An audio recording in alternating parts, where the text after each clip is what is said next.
बिस्मिल्लाहिर्रहमानिर्रहीम। अस्सलाम वालेकुम। उम्मीद है आप ठीक होंगे, खैरियत से होंगे। तैयब बलोच आपकी खिदमत में फिर से हाजिर है। मैं यहाँ पर मौजूद हूँ सुप्रीम कोर्ट में, और आज भी हम इंतज़ार करते रहे कि कल जो सुप्रीम कोर्ट ने सियासी मुज़ाकरात से मुतल्लिक़ कहा था कि पार्लिमान में बैठ के या सियासतदान जो है वो मिल बैठ के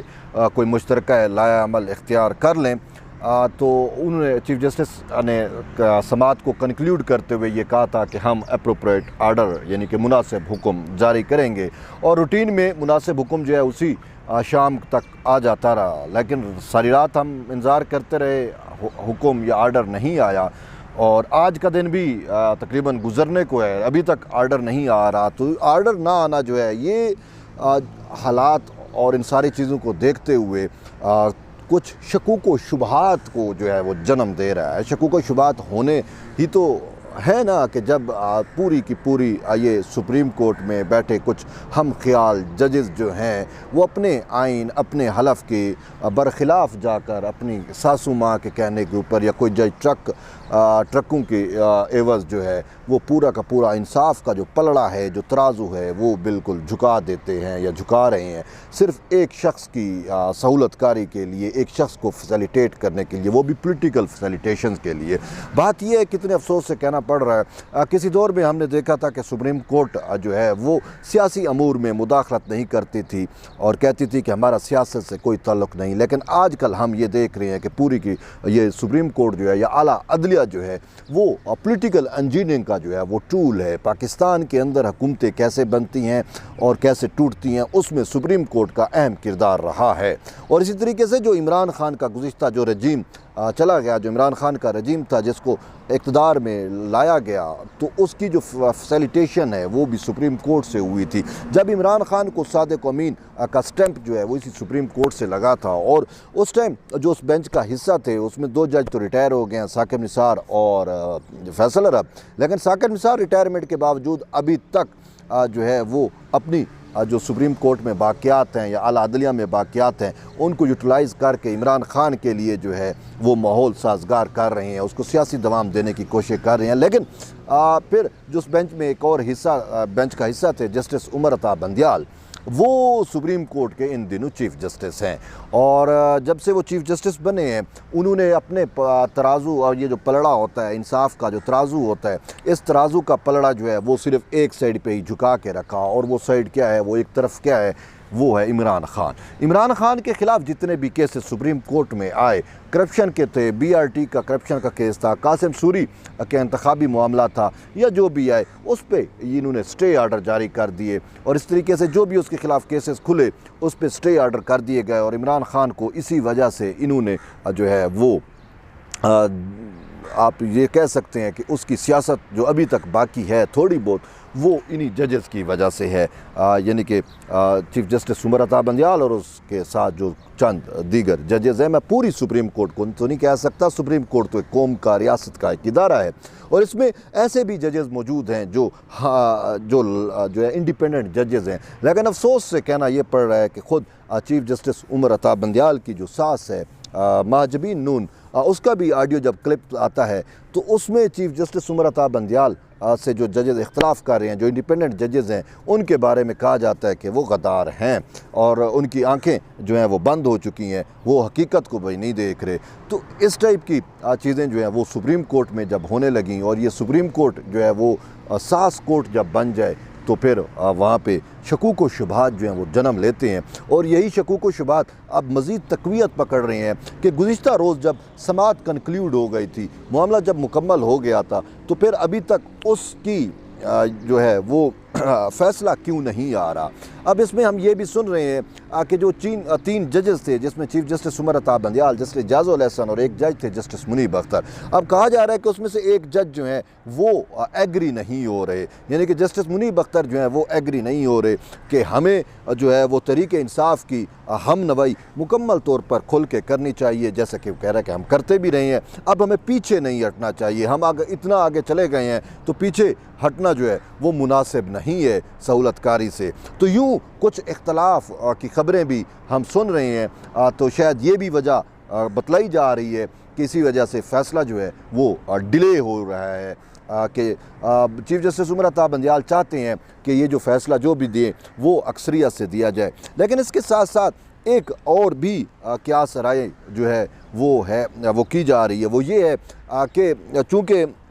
तहरीक इंसाफ सुप्रीम कोर्ट में इस मामले पे ये चाह रही थी कि चीफ जस्टिस उमर अता बंदियाल जिस तरीके से सुप्रीम कोर्ट को पंचायत में तब्दील करके बैठे हैं, तो वो उसकी जो है ज़मानत भी दें, मुज़ाकरात की कामयाबी की ज़मानत भी दें। जब मुज़ाकरात हो जाएं या कोई भी एग्रीमेंट हो जाए तो उस एग्रीमेंट को फुल कौन कराएगा, कैसे कराएगा, तो उसके लिए भी वो सुप्रीम कोर्ट के इन जजेस से जो है वो तलबगार थे ज़मानत के। लेकिन अब वो ये है कि कल उनको मायूसी तो हुई, लेकिन उसके बाद भी हमने देखते हैं कि जो जजेस एक्स्ट्रा जाकर किसी और मामले में जो है वो पढ़ के किसी और मामले में और मुकदमे में इमरान ख़ान की सहूलतकारी कर सकते हैं, तो ऐसे मुकदमे में वो फिर जो डायरेक्ट इमरान ख़ान से मुतल्लिक़ है तो उसमें सहूलतकारी कैसे नहीं हो सकती। तो इसी वजह से अब ये क़यास या ये चीज़ भी जो है वो तक़वियत पकड़ रही है कि फ़ैसला इस वजह से भी नहीं दिया जा रहा कि पहले हम देख लें कि ये मुज़ाकरात का या ये जो पॉलिटिकल डायलॉग हो रहे हैं इसका ऊँट किस करवट बदलता है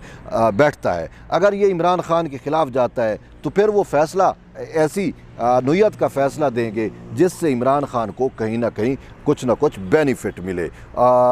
बसूरत दीगर अगर मुज़ाकरात कामयाब हो जाते हैं या कोई भी ऐसा होता है तो फिर ये दूसरे तरीके से फ़ैसला करेंगे। वैसे भी हमने देखा कि इसी सुप्रीम कोर्ट में इन्हीं जजेस के हाथों एक ही दिन में समाअत होने वाले मामले पे 2 मुख्तलिफ आर्डर भी जारी किए गए। तहरीक इंसाफ के लिए एक अलग सा आर्डर था और बाकी जो स्टेक होल्डर हैं सियासत के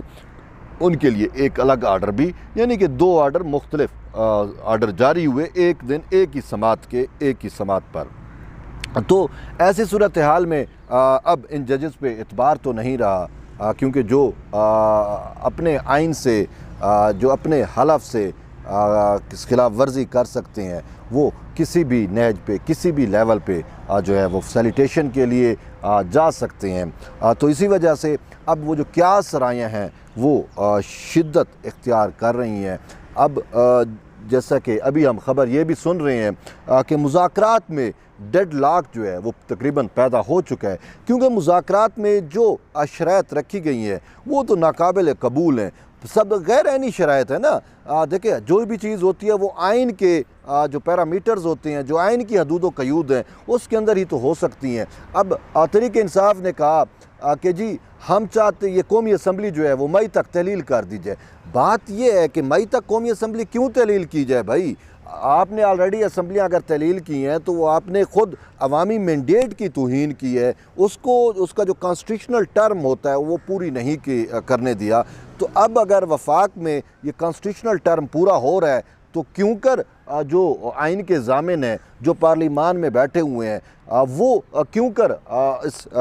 आइनी टर्म को जो है वो फुलफ़िल नहीं होने देंगे। इमरान ख़ान की ख्वाहिश के मुताबिक तो उन्होंने चलना नहीं है, और शायद इसी वजह से कल सदर आसिफ अली ज़रदारी ने पार्लिमान में ये एक बड़ी बात वाज़े की। एक सवाल के दौरान उन्होंने कहा कि हमें मीडिया की ख़बरों से गर्ज़ नहीं है और ना हम मीडिया की ख़बरों पे जाते हैं। बात उन्होंने कहा बहुत सादा है कि जैसे हम चीज़ों को चला रहे हैं हमें चलाने दिया जाए, और इन सारी चीज़ों का मसाइल का हल जो है वो पार्लिमान के पास मौजूद है। यानी कि कोई ऐसा बहरान नहीं है जिसका हल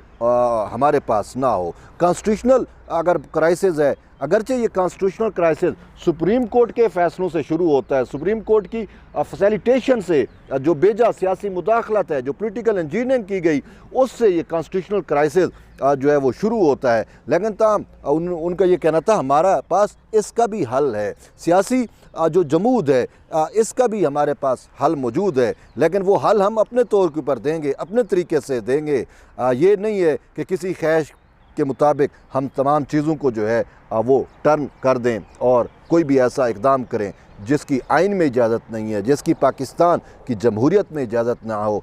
या जिससे पार्लिमान जो है वो अंडर एस्टिमेट हो। तो क्योंकि हम आजकल यही देख रहे हैं ना, जैसे ये सुप्रीम कोर्ट जब से बिल्कुल इसके जो हम ख्याल जजेज़ हैं इमरान खान के या ईमानदार जजेज़ जिनको कहा जाता है, वो जब खुल के सामने आए हैं इमरान खान की फैसिलिटेशन के लिए, तो साथ ही जो पार्लिमान की बिल्डिंग है उस बिल्डिंग में भी हमने देखा कि पार्लिमान जो है वो मोर्चा जन हो गई, पार्लियामेंटेरियंस मोर्चा जन हो गए। जैसे यहाँ पे समाज चलती है इमरान खान की फैसिलिटेशन के लिए, वैसे उस पार्लिमान के अंदर जो है वो कार्रवाई चलती है कि यानी कि तहफ़्फ़ुज़ की कार्रवाई चलती है, पार्लिमान की सुपरमेसी को प्रोटेक्ट करने की कार्रवाई चलती है। और कहीं कि ये कोई ऐसा इकदाम ना कर दें जो गैर ऐनी हो, तो इसी वजह से पार्लिमान और सुप्रीम कोर्ट की समातें हमें पैरेलल चलती हुई दिखाई देती हैं। और दोनों के ट्रैक जो हैं जो वो सुप्रीम कोर्ट के इन जजेस ने अपना ट्रैक अडाप्ट किया हुआ है और उन्हें अपना ट्रैक अडाप्ट किया हुआ है बकौल पार्लिमान के या पार्लियामेंटेरियंस के कि, और उनकी करारदादें भी आपके सामने मौजूद है कि ये सुप्रीम कोर्ट के जजेस जो है वो आइन की खिलाफ वर्जी कर रहे हैं। और ऑलरेडी 63A जैसे फैसले में इन्होंने जो है वो आइन को रीराइट करने की कोशिश की, और फिर इसी तरीके से पार्लिमान ने जो कानून साजी की, उस कानून साजी को इसी सुप्रीम कोर्ट के इन्हीं जजेस ने, इन्हीं 3 जजेस ने जिनको ईमानदार जजेस कहा जाता है, इन्होंने उठाकर बाहर फेंका या इन्होंने उसके खिलाफ हुक्म इम्तना जारी किया। तो अब ऐसी सूरत हाल में जब तबले जंग तो यहाँ से बजाया गया, सुप्रीम कोर्ट से जब तबले जंग बजाया गया, जो supreme court procedure practice bill था,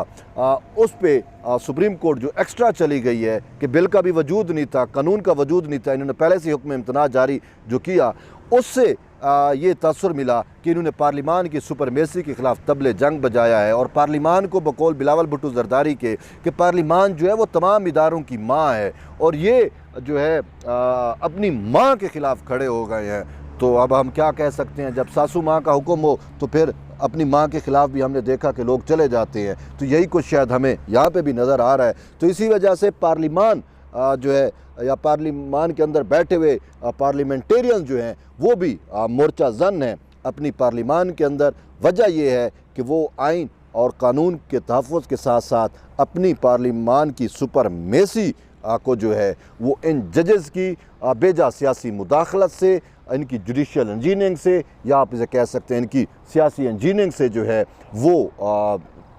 बचा सकें और आइन के तहफ़्फ़ुज़ को यकीनी बना सकें। तो अब ऐसी सूरत हाल के अंदर जब ये हुक्म तो दे देते हैं कि ये करो या समात कंक्लूड कर देते हैं, लेकिन फ़ैसला जो है वो नहीं दिया जाता। अब फ़ैसला जितना डिले होगा उतने शकूक व शुबहात ज़्यादा जन्म लेंगे। हमें यही नज़र आ रहा है कि ये भी इस चीज़ को गौर से देख रहे हैं कि चीज़ें सामने आ जाएं, तो उसके बाद जो है चीज़ें जब नितर के सामने आएंगी तो उस वक्त या उसके बाद हम फैसला जारी करेंगे। बहरहाल ये तो अब तक की अपडेट थी, मज़ीद अभी आप कोई होगा तो हम आप तक शेयर करेंगे। तब तक आप जुड़े रहिए तैयब बलोच के साथ। मिलते हैं फिर एक नई वीडियो में, इजाज़त दें, अल्लाह हाफ़िज़।